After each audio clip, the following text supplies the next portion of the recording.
Всем привет, с вами Кисель. И тут у нас вышла Space Engineers 2, и ее старт был неоднозначным, так как многие ожидали совсем не того, что получили на старте.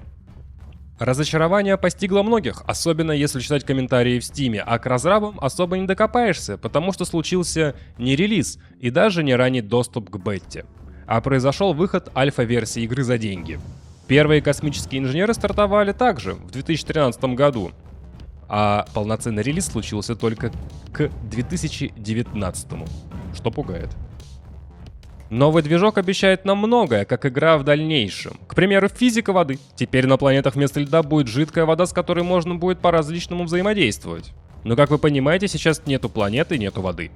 И, конечно же, новый движок. И вот что он нам может дать. Многоядерная масштабируемость позволит создавать более крупные и сложные сборки.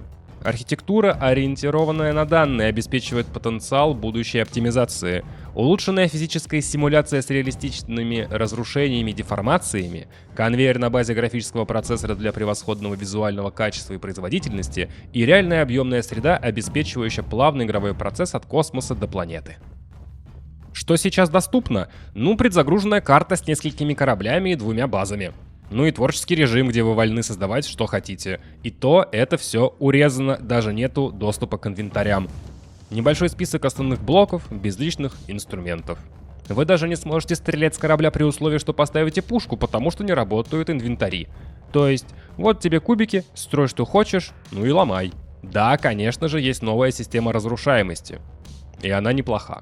Но зато вы можете ставить маленькие блоки на большие, и это инновации, достойные новой игры под номером 2.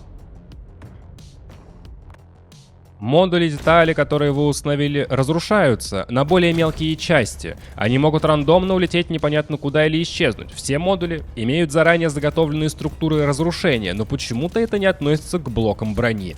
Во время тестов я ожидал большего от тарана большим кораблем станции, если честно, но выглядит симпатично. Про выглядит симпатично, тут есть волшебные лучи от Nvidia, но я бы не рисковал, моей 3080 было плохо.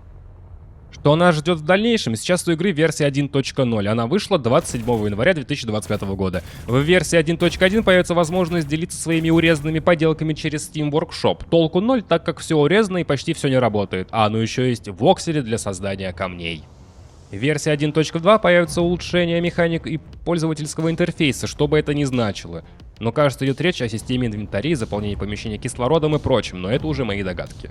В версии 1.5 поддержка моддинга, где версии на родмапе 1.3 1.4, я не знаю, потерялись, видимо, как и совесть разработчиков. Версия 2. Планеты и система выживания в системе Альмагеста. Новые инструменты, такие как строительство рюкзака и строительство проекций. Версия 3. Объемная вода. И дальше ожидается мультиплеер, NPC и сюжетная кампания. Почему бы не сделать игру доступной с версии 2, для меня загадка. Видимо, хотят посмотреть, как будет себя чувствовать новый движок, ведь это маленькая инди-компания, хочет денег. О оптимизации. Все просто. Вот вам список. И не стоит забывать, что если у вас железо подходит по мощности, и что что-то у вас лагает при этом, то все можно будет списать на альфа-версию игры. И то, что дальше все поправят. Есть, кстати, FSR, но нету DLSS, что странно, учитывая, что есть богоподобный рейтрейсинг. Как бы история не повторилась с печально известной Kerbal Space Program 2. А у разработчиков Space Engineers 2 есть еще и другие игры, к примеру, Medieval Engineers, Miners Wars и Miners Wars Arena. Я думаю, вы знаете, что сейчас с этими играми происходит, да? При этом разработчики не стесняются продавать DLC на первую часть космических инженеров в большом объеме.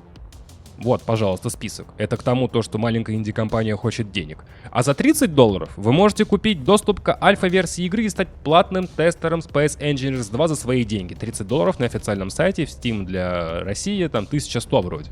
Или почти за $50, кстати, вы можете взять уже Pioneer Edition.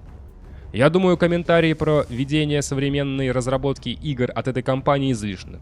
Просто дай денег.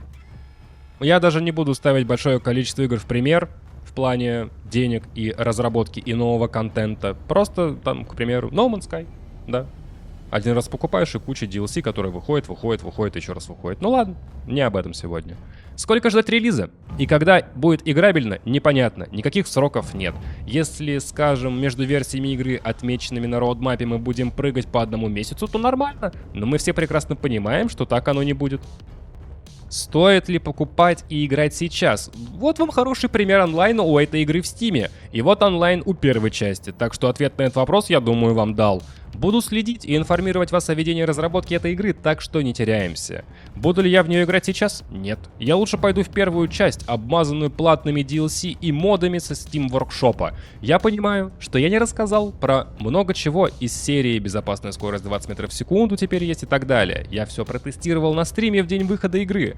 В кавычках выхода игры. И поверьте, ничего больше интересного сейчас Space Engineers 2 нету. С вами был Кисель, всем до встречи и пока-пока. Увидимся в космосе.